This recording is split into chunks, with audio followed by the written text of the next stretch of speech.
All right, so I'd like to talk about undercuts because we are going to be making both one-piece and two-piece molds.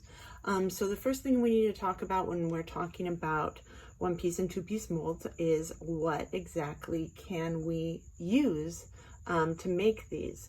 And the first thing that we have to consider is undercuts. So this is going to be a talk just on undercuts. So an undercut is going to be when if we were doing like a one-piece mold, like this piece would have an undercut because we would have to pour the plaster over the top of this. And then when we tried to get it out, it's going to be stuck. The plaster won't bend around this part, so we won't be able to pull it out of the mold. So that is what an undercut is. Now, we could easily avoid that with this piece, and this is what I'm actually going to do my two-piece mold from, by cutting this in half, or at least drawing a line in half so that we have a two-piece mold. So one piece comes off this way and one piece comes off that way. With that in mind, as long as we don't go over this middle point here, then we will be okay, and we will make a beautiful like two-piece mold. And this is where the slip would pour into, and here again is your undercuts.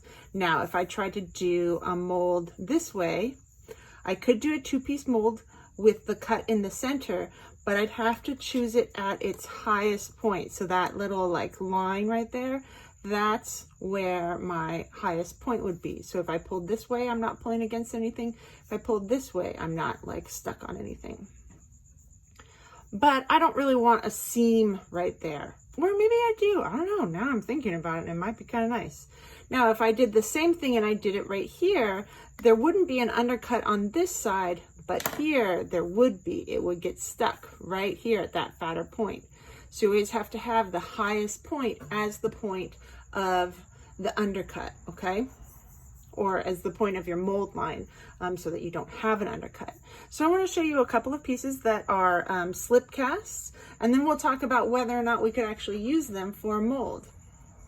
So this piece is a lovely piece by Sean Forest Ceramics, and it is a slip cast piece, and it comes from a one-piece mold. However, this piece, as it is now, we could not make a one-piece mold from it. We couldn't even make like a two-piece. This would have to be like, I don't know, like a six-piece mold or something like that. And that is because the texture that was created on here is three-dimensional. So like they all create little undercuts that now are going to get stuck. And so it works great as a grip, but not so good if I wanted to try to take a mold of this. So this would not work, even though it came from a slip cast form. This is another slip cast piece, which I'm totally forgetting the name. Joe Page, there we go. Thank goodness. Thank goodness he has his name on the bottom. So this is Joe Page's work, and he does, so oddly enough, all these little sections are coming from like a 2/ maybe 3-piece mold. But then he's cutting the, and the mold is just these little sections. Then he's reassembling these, or you don't have to actually do it that way. You could actually just stack up different parts of your mold and then pour into it, and then the negative shape that your mold creates is what you get here. So that's kind of a cool thing, but this is definitely not a two-piece mold. This is a mold that we're looking at, I don't know, several pieces, probably one for each little section. So yeah, that's not what we're going for either, and not one that we could easily take a mold from. Here is another slip cast piece. And this is by Peter Pincus. He is one of my favorites. And this is gorgeous. I love this so much because this is colored clay. Just like this one is also colored clay. So it's not glaze or underglaze. It is the clay, the slip that was poured into the mold was colored. And that's where you can get these beautiful patterns. So while this was dug into like the colors were poured on top of each other and then carved into. This one actually had the colors laid out inside the mold, and then a white slip was poured inside it and picked up these little tiny, very thin slabs of colored clay. Okay, now this mold is a 5-piece mold. And so one piece is actually coming in from down here, because that is automatically, if we try to do, so you could potentially do a 2-piece mold, but we'd have to fill in this base so that we wouldn't get it stuck. Okay, so if it was flat, then we could actually do a 2-piece mold. And this could have actually been done with fewer pieces, but how he goes through to make his molds just kind of facilitates it being a 5-piece mold versus a 3-piece mold. So this was one side of the mold, this is one side of the mold, this is one side of the mold. And you can see none of that actually creates any sort of like locking, right? So we can go out this way, we just can't go up or down, okay? And we also wouldn't be able to do something like if we wanted to try to pull this off. So yeah, we could pop a mold off of here and have this be that mold line, but see how that goes in just ever so slightly? That in and of itself makes it so that it wouldn't be able to come off that way. So if we were trying to do a 2-piece mold top and bottom, that would not work out so well. However, when I'm looking at this, I am thinking about this shape and how I do really like, so how he has his seams really work into the design of his piece. So I'm like, maybe I actually would really like to put a seam right here. So that's gonna be, and that's something that I can use with this sort of like patterning, or even this, to create my colors on here.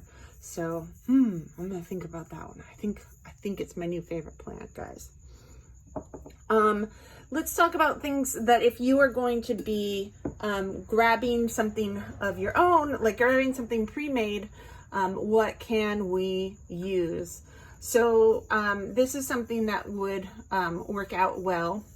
The bottom here is flat, but even if the bottom was like dented in, we could go back in and fill that with clay. But otherwise it's like very symmetrical, so that makes our life like relatively easy. And your objects don't have to be functional, but it does limit it a little bit in terms of what you can do, especially if we're just going for a 2-piece mold, which is 1-piece, 2-piece molds. This is what I recommend. If you've never made a mold before, you want to start off with 1 piece, because then you start to really understand the concept of molds. So this is another one that we could totally make a, so this actually couldn't be a 1-piece mold just because of this little Yeti thing right here.